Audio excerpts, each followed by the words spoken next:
Assalamualaikum warahmatullahi wabarakatuh. Perkenalkan nama saya Indra Tifa Zulita, NPM 2108 260178. Baiklah, saya akan mempresentasikan tentang blok endokrin, yaitu tentang diabetes mellitus.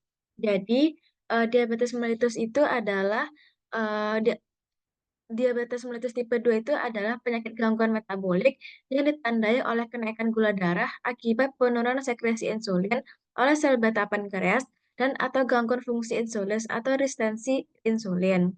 Kemudian ada yang metabolisme karbohidratnya, yaitu anabolisme dan katabolisme. Glikonesis itu adalah proses pembentukan glikogen dari glukosa. Kemudian glikonelosis itu adalah proses pemecahan molekul glikogen menjadi glukosa.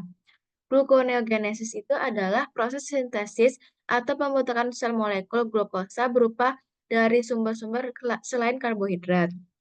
Nah, adapun fungsi fisiologi hormon insulin itu yang pertama itu ada insulin menyediakan glukosa untuk sebagai besar sel tubuh, utamanya untuk sel otot adiposa. Kemudian, insulin ini memperbesar simpanan lemak dan protein dalam tubuh, dan insulin itu dapat meningkatkan sintesis protein lemak dan juga menurunkan katabolisme dari lemak dan protein.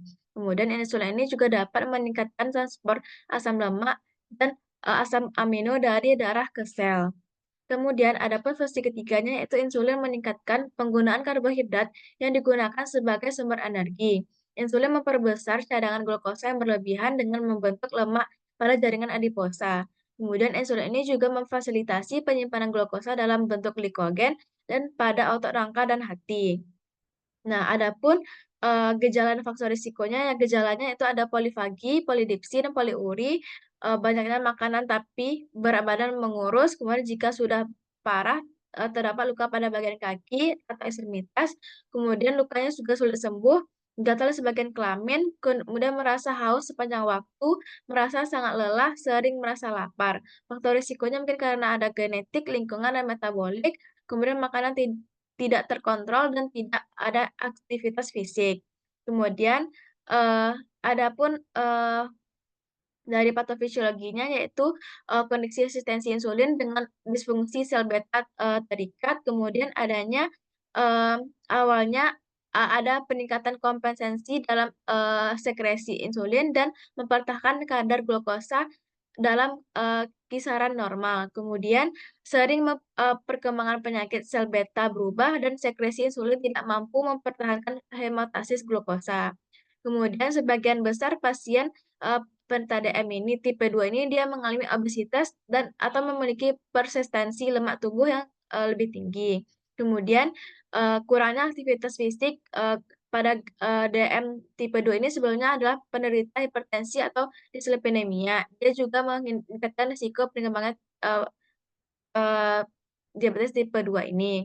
Kemudian adapun diagnosa bandingnya yang pertama itu ada sindrom metabolik, infeksi, kemudian ada endokrinopati seperti akromegali, penyakit passing, kemudian ada komplikasi, kelebihan zat besi, kemudian ada kondisi yang mempengaruhi kondisi endokrin pankreas seperti pankreatitis, sistitis, fibrosis. Kemudian ada periksa penunjangnya yang pertama ada urinalisa, tes HbA1c, pemeriksaan TTOG.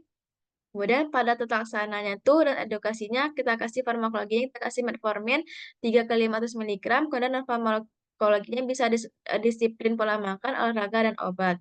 Kemudian edukasinya konsumsi glukosa, lebih dikurangi, olahraga, dalam seminggu hingga 3 kali dengan pemanasan inti, pendinginan, dan stretching. Kemudian, jangan stres dan memikirkan sesuatu berlebihan, kemudian tetap makan karbohidrat, protein, kemudian selalu cek, kebersihan, diri apakah terdapat luka, jika ada segera tangani atau, dibiarkan.